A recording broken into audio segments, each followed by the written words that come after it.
फिनालेला हम आपके कौन आम्ही करत होतो पॅरडी. म्हणजे मी सलमान खान, आगरी सलमान खान आणि ती दुबली पतली माधुरी दीक्षित आगरी, कळलं का. मी एक डायलॉग पण होता त्याच्या, ती उघडी पाठेवर सेम ब्लाऊज तिने शिवलं होतं काय बोलतो? आणि आरती सोळंकीची पाठ. डायलॉग ज्या असले पाठ आहे का पठार आहे अक्का, त्याच्यावर पण मोठं हे झालं होतं. तर त्या पिक्चरमध्ये सलमान खानकडे मेंडोलिन ते इन्स्ट्रुमेंट तर मी प्रोडक्शनवाल्यांना सांगितलं की मला एक मेंडोलिन आणून द्या, सलमान खान करतोय मी याच्यामध्ये. हा, तर मग झालं तर 1 तास आता रन थ्रू करायचे, ग्रँड रिहर्सल रन थ्रू. आणि त्याने मला काय आणून दिलं माहितीये, मेंडोलिनच्या ऐवजी पेंडुलम क्लॉक आणून दिलं मला. त्याला म्हटलं आता हे कुठे वाजवू मी, बॅकस्टेजला वाजवू का कॅमेरा समोर वाजवू. मेंडोलिनच्या ऐवजी त्याने पेंडुलम क्लॉक आणून दिलं. म्हटलं सर हे बघा काय, तूच लिहून दिलं नसेल बरोबर. म्हटलं तो पळत पळत गेला, त्याला मी काय सांगू, काय लिहून द्यायच्या गोष्टी आहेत का. मेंडोलिन कुठे, पेंडुलम क्लॉक कुठे. म्हटलं आता काय करू सर, हेच वाजवू का. नको नको. सरांनी मग छोटी खेळण्यातली गिटार असते ना, ती मला कुठून तरी मागवून दिली आणि मग असं केलं. आणि मग माझं ठरल्याप्रमाणे 5वा नंबर आमचा तेव्हा आला. त्यामुळे त्रास नाही करून घेतला, कारण आम्हाला ऑलरेडी माहिती असतं, प्रत्येक कंटेस्टंटला माहिती असतं की कोण जिंकणार. So that is it. कधीच नाही त्रास. आणि ते इक्वेशन अजून तसंच सुरू आहे, अजूनही तसंच सुरू आहे, तसंच आहे. अजूनही तसंच सुरू. काही आठवडे आधीच ठरलेलं असतं सगळं.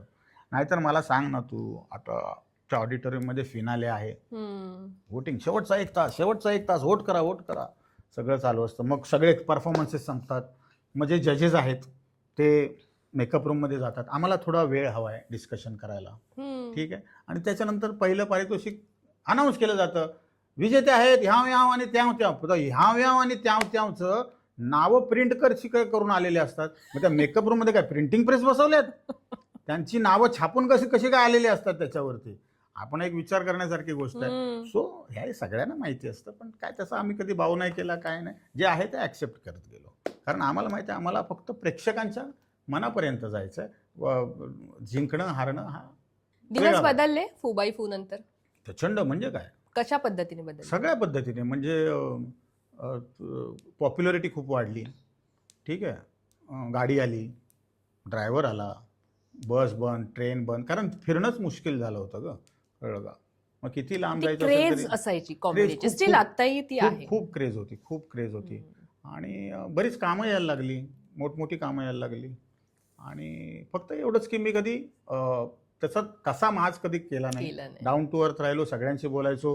शूटिंगला पण कधी मी गेलो तर मी सेटिंग बॉयवाल्यांना, सेटिंग जे पोरं आहेत ना त्यांच्याबरोबर जेवायला बसायचो. मी कधी व्हॅनिटी फार मी त्याच्यामध्ये पडलो नाही. मी जे इतर काम करणारे असतात लोक, त्यांच्याबरोबर मी जेवायला बसायचो. अगदी स्पॉट बॉयला त्रास व्हायचा जेव्हा शूटिंग संपायचं ना, आणि कलसी सर नाही दिखेंगे असे त्या लोकांना त्रास व्हायचा. सो असं सगळं चांगलं बऱ्यापैकी फरक पडला आयुष्यात. तुझे मित्र असं आम्ही ऐकून आहोत, म्हणजे इंडस्ट्रीमध्ये मित्र कोणी कोणाचं नसतं. काम संपलं, जसं रात गई बात गई, तसं तुमचं तिथलं काम संपलं की तुमची मैत्री तिथेच संपते. नंतर कोणी तुम्हाला कॉल करत नाही, काय विकास कसा आहेस, बरा आहेस ना वगैरे. तुझ्या बाबतीत तो अनुभव कसा आहे?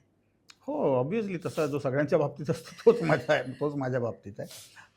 बट कसं असतं, आता किती जण कॉन्टॅक्टमध्ये आहेत, तेव्हा कसे होते सवंगडी सगळे? नाही बघ कसं असतं ना, तर तू एखाद्या प्रोजेक्टमध्ये सांग, तो खूप काळ एकत्र आहात तुम्ही. आता एक नाटक आहे आणि त्याचे खूप प्रयोग आहेत, महिन्याला 20 प्रयोग 25 प्रयोग, आणि काही वर्षे नाटक चालतं, बरोबर.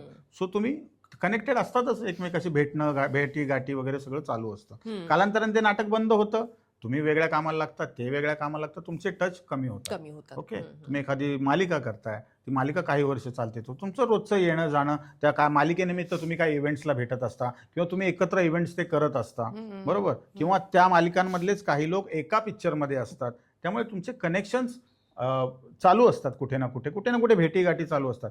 पण अगदी जेव्हा तुम्ही लांब पडता ना, तेव्हा खरा माणूस कोण आहे ते कळतो.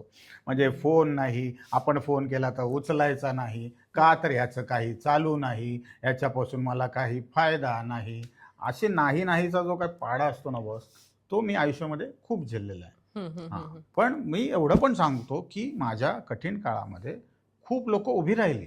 मी अजिबात कुणावर नाराज नाही ना, मी आयुष्यावर नाराज आहे ना, माझ्या आयुष्यात आलेले जे लोक आहेत मी त्यांच्यावर नाराज आहे. ते लोक माझ्या कठीण काळामध्ये सगळे उभे राहिले, माझ्या पाठीशी उभे राहिले, माझ्या बायकोच्या पाठीशी उभे राहिले, कळलं का. आणि मला मॉरली सपोर्ट खूप मला केला लोकांनी. म्हणजे हॉस्पिटलमध्ये सुद्धा जेव्हा मी बेशुद्ध अवस्थेत होतो तेव्हा पण बरीच लोक येऊन गेले. अवधूत गुप्ते, मंगेश देसाई, सागर कारंडे तर काय तो बालपणीचा तुझा मित्र आहे मित्र. तो सुद्धा आला आणि बरीच मंडळी येऊन गेले. हे मला नंतर कळलं बायकोकडून की हे लोक येऊन तुला भेटून गेले आणि खूप लोकांनी फंड रेझिंग केलं माझ्या नकळत सुद्धा. प्रशांत दामले आहेत, अंकुश चौधरी आहेत, पॉलिटिकली एकनाथ शिंदे यांनी खूप हेल्प केली मला त्या काळामध्ये आणि असे बरेच लोक आहेत की ज्यांनी माझ्या पाठीशी उभे राहिले. त्यामुळे या ज्या छोट्या छोट्या गोष्टी आहेत ना हे मी खूप मागे टाकून आलोय. आयुष्यापुढे काहीच नसतं. जेव्हा तुझं आयुष्य जाणार होतं तेव्हा तुला किती लोकांनी हेल्प केली हे फार महत्वाचं आहे. कुणी नाही केली हे इम्पॉर्टंट अजिबात नाहीये. उघडत बसणं काही पॉईंट नाहीये. खूप मोठा चमत्कार देवाने केलाय ना तुझ्या आयुष्यात. समजा काही लोकांचं आयुष्य तेवढंच असतं. आय वॉज किती वय होतं माझं आता मी 38 इयर्सचा होतो जेव्हा हे सगळं झालं तेव्हा. सो खूप लोक जातात, 30शीत जातात, 35शीत जातात. मी एक गेलो असतो, कोणाला काय फरक पडला असता. पण परमेश्वराने मला माझ्या कुटुंबासाठी पहिलं मला जिवंत ठेवलं आणि जर उर्वरित आयुष्य माझं जर प्रेक्षकांसाठी असेल तर मी पुन्हा एकदा त्यांना खळखळून हसवायला तयार आहे. असं मी प्रांजळपणे खूप पॉझिटिव्हरित्या आयुष्य जगतोय. भले काम असो नाहीतर नसो. कळलं का? तो मला चालवतोय आणि ह्या पुढेही तो परमेश्वरच मला चालवेल याची मला संपूर्णपणे खात्री आहे. मला तुला हे विचारायचंय की राकेश सारंग हे जे नाव घेतलं जे मोठं प्रस्थ आहे, आता तर मालिका विश्वातील एक मोठं प्रस्थ आहे. तुझा कधी कॉन्टॅक्ट झाला नाही? आता तुम्ही जसं म्हणाल की मालिकांसाठी म्हण, तुला विचारणा झाली नाही का, किंवा तू तिथे त्यांना भेटला नाहीस का, किंवा अशा पद्धतीने तू इंडस्ट्रीतले काही लोक ज्यांच्या सोबत तू काम केलेस त्यांच्याशी तुझं भेटणं होतं का कामानिमित्त? राकेश सारंग यांच्याविषयी सांगायचं तो वाघ आहे. तो म्हणजे तो टेलिव्हिजन इंडस्ट्रीचा तर वाघ आहे आणि फू बाय फू हे त्यांनीच मला देव केलेली मालिका आहे. कळलं का? मला पुन्हा एकदा म्हणजे नवरा माझा नवसाची क्रेज आहे, ठीक आहे, पण त्याचा सुद्धा एक लिमिटेड एक काय म्हणतो त्याला सिनेमा बघणारी एक मंडळी जी आहे ती जरा वेगळी आणि टेलिव्हिजन बघणारी मंडळी वेगळी. तर त्यांनी मला टेलिव्हिजनला त्यांनी घराघरात पोहोचवलं. सो मी त्यांचा खूपच थँक्स मी म्हणतो त्यांना. आणि तुला मी सांगतो फू बाय फू चालू असतानाच झी मराठीला कुंकू नावाची मालिका लागायची. बरोबर, खूप पॉप्युलर मालिका, सुनील बर्वेची मालिका खूप पॉप्युलर होती. तर त्याच्यात सुद्धा त्यांनी मला कॅरेक्टर दिलं होतं. बरोबर. आणि साम मराठीला तेव्हा पुणेरी मिसळ नावाची लागायची. हा एक्झॅक्टली. सो एका वेळेला माझ्या 3 ज्या मालिका चालू होत्या त्या राकेश सारंगांच्याच होत्या. कळलं का तुला? त्यामुळे राकेश सारंगांनी मला खूप काही दिलंय. आणि आता जी लॉकडाऊनमध्ये जी कॉमेडी मेमेडी नावाची मालिका आली तर तो माझा ह्याच्यानंतरचा भाग होता, ऑपरेशन नंतरचा तो माझा. आणि ऑलरेडी ऍक्टर्स सेटअप झाले होते सगळे. मी सरांना फोन केला, म्हटलं सर मी घरीच बसलोय, मला पण पुन्हा काय. अरे तू बरा झालायस का? म्हटलं सर बरा आहे. मग मी तुला वेगळी जबाबदारी देतो, करशील का? तर म्हटलं लेखक आणि दिग्दर्शक तू हो या कार्यक्रमाचा. म्हटलं सर नाही, मला काम करायचं होतं. मला सांग ऍक्टर मोठा की दिग्दर्शक मोठा? तर म्हटलं ऑब्व्हियसली दिग्दर्शक. मग ती जबाबदारी देतोय मी तुला. त्यांनी मला लेखक आणि दिग्दर्शक म्हणून तिकडे ठेवलं. आणि जी माझीच मित्रमंडळी होती ती ऑब्व्हियसली सगळं जो काय घोळका त्यांनी जमा केला होता. सो राकेश सारंगांनी मला खूप काय दिलंय. आता क्राईम पेट्रोल सुद्धा त्यांची चालते, बरोबर, क्राईम पेट्रोल. पण त्यांनी मला सजेस्ट केलं होतं की विकास क्राईम पेट्रोल करू नकोस, कारण त्यातल्या कलाकारांवर एक विशिष्ट स्टॅम्प पडतो. कळलं का? आणि त्यांना बाहेर काम मिळणं मग खूप, आणि आपण खरंच बघतो या गोष्टी. कळलं का? क्राईम पेट्रोलमध्ये ऍक्टर्स बाहेर कुठेच दिसत नाही. अगदी बोटावर मोजण्या इतके लोक बाहेर कामं करतात. सो त्यांचं सजेशन होतं जे मी लगेच फॉलो केलं होतं. नाही तर त्यांना मला क्राईम पेट्रोलमध्ये काम देणं काहीच कठीण काम नव्हतं, जिकडे ते एवढ्या मोठ्या मोठ्या मालिकांमध्ये त्यांनी मला घेतलं होतं. त्यामुळे राकेश सारंगांचा मी नेहमीच ऋणी राहीन. सागर आणि तुला आम्हाला एकत्र पाहायचंय. तुमचं असं काही एकत्र दोघांचं बोलणं झालंय? कारण तुम्ही दोघेही एक तर लहानपणीचे मित्र आहात. तुम्ही खूप तसे काम केलं असेल मला वाटतं रंगभूमीवर, जेव्हा तुम्ही कॉलेजचे दिवस आणि आधीचे मी दिवस म्हणते. पण आत्ताचा जो काळ आहे ना, की आता तुम्हीचं दोघांचंही एक नाव आहे इंडस्ट्रीमध्ये आणि त्यामुळे तुम्ही दोघं एकत्र मिळून काही कराल अशी परिस्थिती पुढे असेल असं तुला वाटतं का? Of course, why not. सागरशी मी तर बोलेन या विषयावरती. आम्ही बरीच कामं केलीत एकत्र. अगदी आम्ही वेन वी वर नोबडी तेव्हा आम्ही गावातली छोटी मोठी नाटकं करायचो.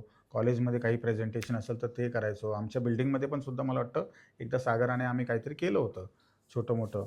पण आणि तो मिमिक्री खूप चांगली करायचा, त्यामुळे त्याचे परफॉर्मन्सेस जास्त व्हायचे. आणि मग नंतर नाटकांमध्ये आम्ही एकत्र काम केलं. भाग 2 मध्ये सुद्धा मी, तो पहिल्यापासून होता, मग मी भाऊचा का कोणाचा तर प्रॉब्लेम झाला होता तर मी त्या रोलसाठी उभं होतो. आम्ही ते केलं. आम्ही काही इव्हेंट्स भरपूर केल्या आणि कॉमेडी एक्सप्रेसमध्ये तर आम्ही भरपूर काम केलंय. बरीच वर्ष आम्ही एकत्र काम केलं. त्यामुळे आत्ता जे तू म्हणतेस की आत्ता काहीतरी करायला पाहिजे, तर काहीच हरकत नाही. 2 माहीमचे मित्र पुन्हा एकदा एकत्र आले तर काहीच लोकांना हरकत नाही. बँड्रा आणि शिवाजी पार्कवाले एकत्र येऊ शकतात, तर माहीम मधले एकत्र का नाही येऊ शकत? डेफिनेटली एकत्र यायला काहीच हरकत नाही, आणि लोकांसाठी ती मेजवानीच असेल ऑब्व्हियसली. ऑफकोर्स. मला सागरविषयी तुझ्याकडनं ऐकायला आवडेल. तुम्ही दोघं, तुमची जी जोडी होती लहानपणापासूनची म्हणजे आत्तापर्यंत, आणि आता तर तो बिग बॉस मध्ये आहे, तर ते मला सागरविषयी तू बोलशील जास्त. सागरची आणि माझी ओळख झाली 1994 साली. आम्ही राहायचो बाजूबाजूच्या कॉलनीमध्ये, म्हणजे माहीमला आमची पोलीस क्वार्टर्स होती आणि त्यांची फिशरमन कॉलनी होती, म्हणजे ज्याला आपण माहीम कोळेवाडा म्हणतो.